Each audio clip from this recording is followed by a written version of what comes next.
In today's lecture, the learning objectives are definition of clutch, types of clutches. In that, today we will discuss only the single plate clutch, then summary, then questions for practice. Now we will understand. Now we will understand what is clutch. Clutch is a mechanical device used to connect, engage, or disengage the driven shaft from the driving shaft at the will of the operator, while power is transmitted from one shaft to another shaft, driving to driven shaft. So the location of clutch between the two shafts, the clutch is mounted between driven and driving shaft, and power is transmitted from one shaft to another, which is required to be started and stopped frequently. So in this figure you can see the location of the clutch. This is the clutch location between the engine and driving shaft. So now we will understand the positive clutch. In positive clutch, the engaging clutch surfaces interlocked to produce the rigid joint. They are suitable for situations requiring simple and rapid disconnections, although they must be connected while shafts are stationary and unloaded.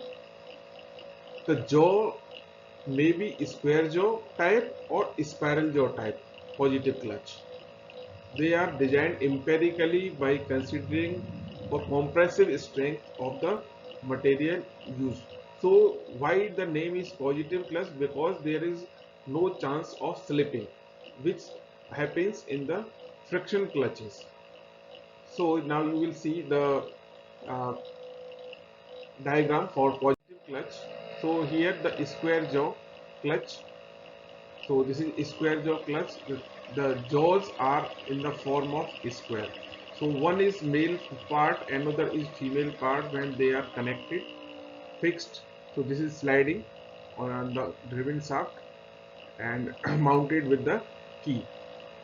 So whenever you want to disconnect these two driver shaft and driven shaft, you can move this. Remove the key, this will slide, and this is the jaw will fix in another part, that, or you may call it a female part. Then another type of positive clutch is spiral jaw clutch. So this is one complete assembly of spiral jaw clutch. So here the teeth jaw are fixed into another part in the partner side. So these are two clutches, two different type of positive clutches. Now we will see the advantage and disadvantage. So in the last slide you have seen the complete working of the single plate clutch and different parts of the clutch in conventional and modern single plate. So now again, with the help of diagram you can understand the construction of a single plate clutch. Single plate clutch consists of two flanges, one and two, and one rigidly key to the driving shaft. So this is rigidly fixed. One flange is rigidly fixed to the driving shaft. Another flange is key to the driven shaft with the spline. So this is a spline here, so that this can be easily slide horizontally to and fro. Actuating force is given by the spring. So these are the spring to give the force to the plate or flanges for engaging and disengaging this plate. Then power transmission between the driving and driven flanges is thorough. So fork is inserted on the collar. Here the fork is not given, but in last video you have seen the fork is inserted on the collar of the driven flange for axial movement of this spline. So here you can see these are the parts: friction disc, these are here the friction material on this disc, then the pressure plate which give the pressure to this friction disc always, then the flywheel. So for better understanding, again you can see the parts. This is a pressure plate. So in the video the same figure I have repeated here. Pressure plate, then the clutch disc. This is a clutch disc which is in engaged position, then the flywheel. So this is a fork for apply the uh, force for disengaging the clutch. These are the various parts.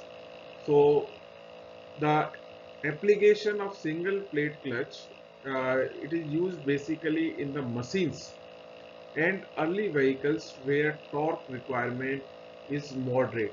So the application of single plate is in the machines and the old vehicles where the torque transmitting requirement was less, not high power. So the advantage of the single plate clutch is that smooth engagement. Very easily you can engage the clutch at a higher speed. Slip only during engagement. When you are engaging the clutch, only slip take place at that time. Afterward, there is no slipping between the two flanges, two discs, and the single plate clutch act as a safety device. Now, in the design of the single plate clutch, we have to consider these points for proper designing the single plate clutch. The selection of type of clutch. We have seen the many type of clutch, so we should understand which type of clutch we should use in this particular situation or application. Then selection of friction material of contacting surfaces. There are many material available, so which you will consider. So the friction material we will discuss in my next lecture. Then designing for sufficient torque capacity. So this is important. Designing for sufficient torque capacity. Whatever capacity, whatever torque is to be transmitted, the clutch should transfer the torque to another shaft without fail, without any decrement. Then smooth engagement and disengagement. Then provision for holding the contact surface without any external assistance. So the surfaces of the two plates should always be there without any external help. There should not be any force to be applied for contacting. So only there is one provision by spring force. By spring force, only the pair of contacting surfaces will be should be in touch. Then low weight of the rotating parts, whatever parts you are considering, the fork, the diaphragm, flywheel, or to reduce the inertia forces. Provision for taking or compensating wear, because the clutches wear out with the passage of time. So you have to see this point also in the design. Then provision for carrying away the heat generated. This is very important. You have seen, you have listened or heard the when you frequently do the clutching operation, uh, the clutch temperature increases and jam and wear out and destroyed. So single plate clutch torque transmitting capacity. So now we are moving towards the design equation, governing equation of the single plate clutch. So the plate or disc. already I told you the same meaning. So torque transmitted by single plate clutch is obtained as follows. So there are two discs, two plates. These are the two plates. On that, those plates, these are the friction material, friction lining. Here you can see. So R1 is the outside radius of the plate or disc, and R2 is the inside radius. We have considered a small elemental ring at a distance of R, and whose width thickness is delta R. So the contacting surface area is pi R1 square minus R2 square. So R is a small elemental ring. So in the machine design, I tell you, we are not interested in the derivation part of any equation.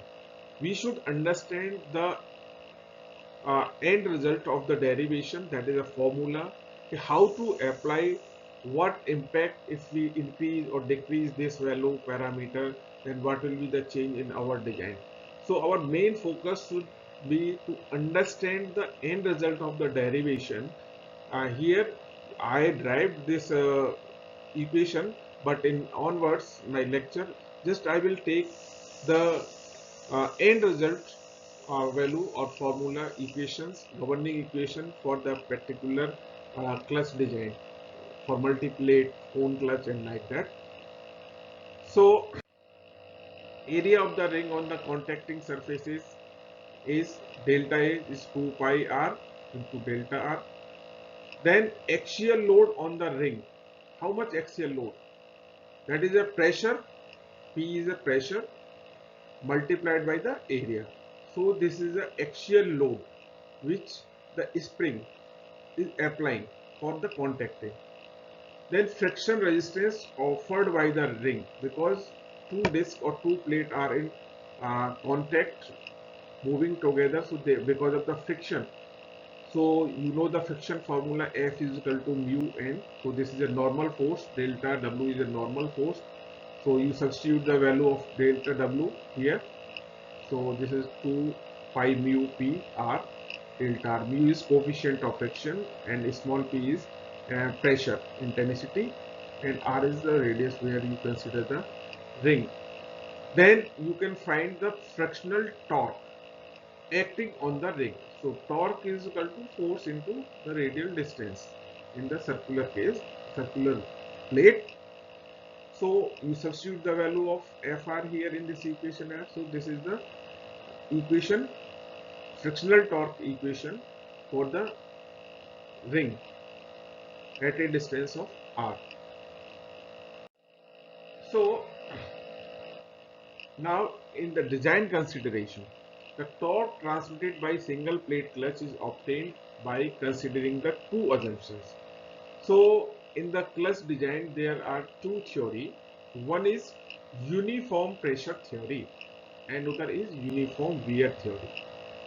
In uniform pressure theory, we assume that the pressure is uniformly applied on the plate, on the clutch, on the disc, uniformly applied.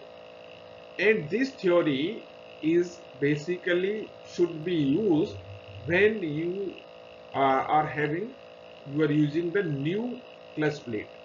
This is applicable when the clutch plate is new. And second theory is that uniform wear theory. In uniform wear theory, we assume that the wear takes place in the clutch is uniform. So clutch wear out at a uniform rate in all the contacted area. So this theory is applicable when our clutch is worn out in the old clutches. So if we see, we have observed the in the design we assume the uniform wear theory. Why we assume the uniform wear theory? Because the most of the time our clutch run in the wear out period.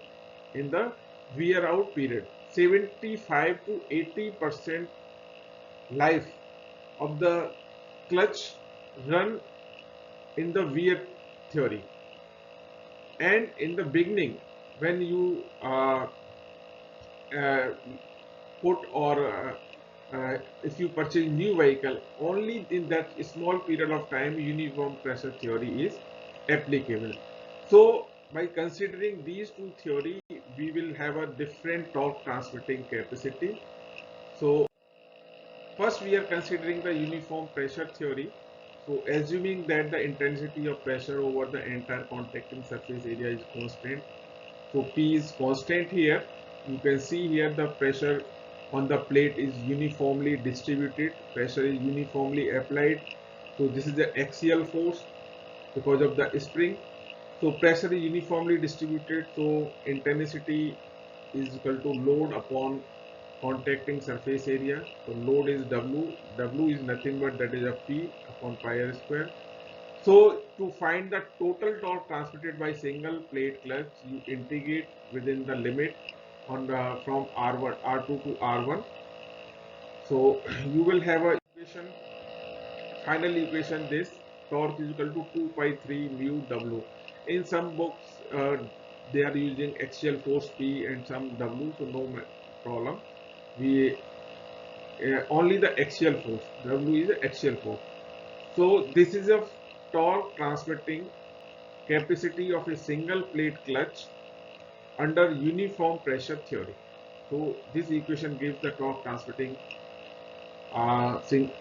torque transmitted single plate clutch due to the friction considering the uniform pressure theory.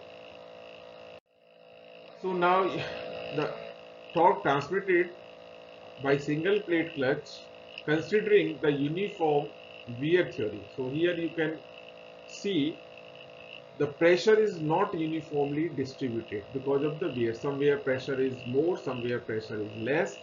So from this diagram you can see the more pressure intensity is at the inner radius side, not on the outer radius side. So we consider the wear which takes place is uniform over the entire contact surface area, but it is not actually. Wherever pressure is more, there will be the more wear. So we assume that P into R is constant, so P is equal to C over R. So simple in the same way we derived the axial force, small amount of axial force applied on the ring. So integrating the above equation, we find out the value of constant. So we know that the frictional torque acting on the ring is equal to this.